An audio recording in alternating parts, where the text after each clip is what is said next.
रावण आता था, माता सीता अपने हाथ में घास के तिनके क्यों उठा लेती थी? क्या है रहस्य? चलिए जानते हैं। रामायण तो आप लोगों ने ही देखा ही होगा।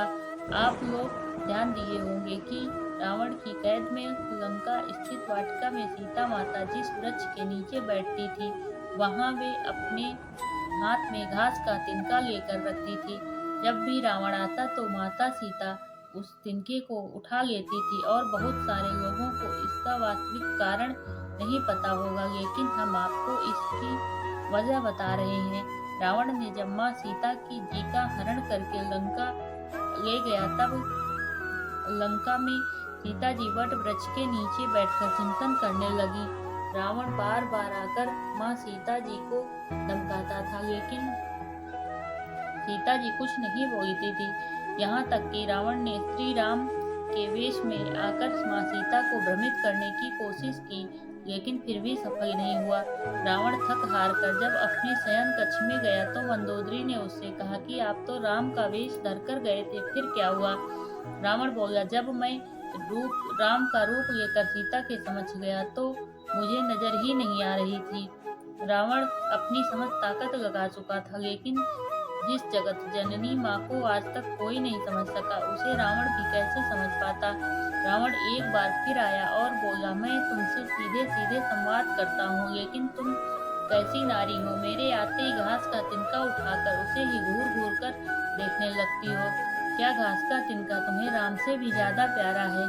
रावण के इस प्रश्न को सुनकर माँ सीता जी बिल्कुल चुप हो गईं और उनकी आंखों से आंसुओं की धार बह पड़ी। इसकी सबसे बड़ी वजह थी जब श्री राम जी का विवाह माँ सीता के साथ हुआ, तब सीता जी का बड़े आदर के साथ गृह प्रवेश भी हुआ। बहुत उत्सव मनाया गया। प्रथानुसार नववधु विवाह पश्चात जब ससुराल आती है तो उसके हाथ से कुछ मीठा पकवान बनवाया जाता है, ताकि जीवन भर मिठास बनी रहे। इसलिए माँ सीता जी ने उस दिन अपने हाथों से घर पर खीर बनाई और समस्त परिवार, राजा दशरथ, उन तीनों रानियों सहित चारों भाइयों और ऋषि संत भी भोजन पर आमंत्रित थे। माँ सीता ने सभी को खीर परोसना शुरू किया और भोजन शुरू होने ही वाला था कि जोर से एक हवा का झोंका आया। सभी ने अपनी अपनी पत्तलें संभाली। सीता जी बड़े गौर से सब देख रही थी।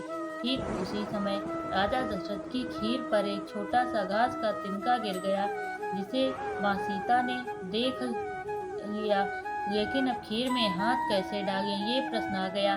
माँ सीता जी ने दूर से ही उस तिनके को घूर कर देखा। वो जलकर राख की एक छोटी सी बिंद बनकर रह गया। सीता जी ने सोचा, अच्छा हुआ किसी ने नहीं देखा। लेकिन राजा दशरथ माँ सीता जी के इस चमत्कार को देख रहे थे। फिर भी दशरथ जी चुप रहे और अपने कक्ष में पहुंचकर माँ सीता जी को बुलवाया। फिर उन्होंने सीता जी से कहा कि मैंने आज भोजन के समय आपके चमत्कार को देख लिया है। आप साक्षात जगत जननी स्वरूपा हैं। लेकिन एक बात मेरी जरूर याद रखना, आपने जिस नजर से आज तक तिनके को देखा था, उस नजर से आप अपने शत्रु को कभी मत देखना। इसलिए माँ सीता जी के सामने जब भी रावण आता था तो उस घास के तिनके को उठाकर राजा दशरथ की बात याद कर लेती थी। इसलिए माता सीता जी चाहती तो रावण को उस जगह पर ही राख कर सकती थी, लेकिन राजा दशरथ जी के दिए वचन एवं भगवान श्री राम को रावण का वध का श्रेय दिलाने हेतु वो शांत रहीं।